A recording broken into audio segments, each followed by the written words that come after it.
All right, what we want to do now is, instead of just strictly or directly grabbing the information from Vuex store as we have right now in our menu down here, where to go, here we want to use something called getters, and you might think, but this is already working, right? Why would we want to add something new to just do the same thing?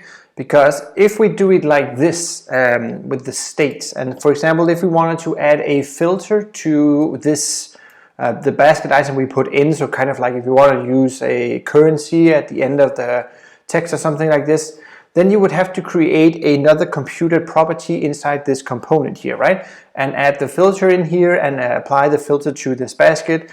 And if you have more than one component doing the same thing, then you have to do this multiple times as well in each component using this specific way or this specific filter.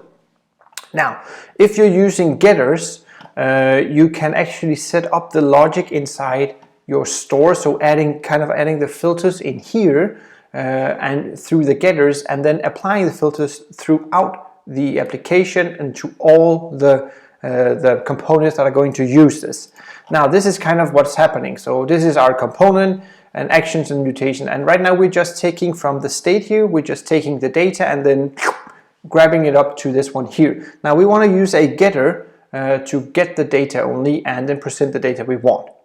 Now how we do this is fairly simple. Of course, I say that all the time because I've done it, but we want to actually go into our code here, and then at the end here we're just going to do a comma separation and type getters, and they are the same as the other, so a colon and a object in here, and in here we're going to write out what we want to do in our getter.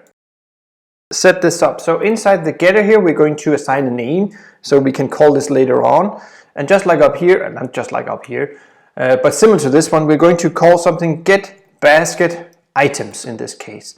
So this will be our getter, and that's why I'm using the get in front. Woo, clever, right? And in here we're going to connect to the state and then use our fat arrow notation, which is called a lambda sign, I think, and then we're grabbing the state, and then we're asking for which item in our state up here we want to grab information from, and that's going to be the basket items, right? So we're just setting this up to be stored in the getter, or getting the getter to grab the information. So let's save here, and let's go back to our menu item where we imported everything. So this is kind of what we're doing right now. I'm just gonna do a mark out and do a new line. And then we're going to, of course, do a return again, and then we're going to go to this at store. There we go, store, doesn't help me, what a stupid program. And then instead of going to state, we're going to use the getters, and then the get, what was it called, I can't even remember, get basket items, and then we're going to paste this in here and save, and let's see if it still works, if I can go to the correct one. So refresh, we still have the Bagel Supreme over here.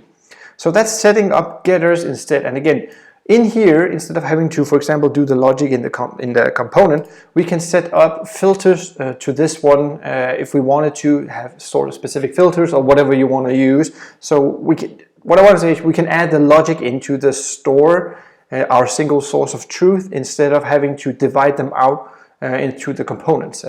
But again, depending on what you're doing, of course, either one could be the smartest one. But we're going to be using getters for most of taking the data that we want to use, and only the data we want to use in this project.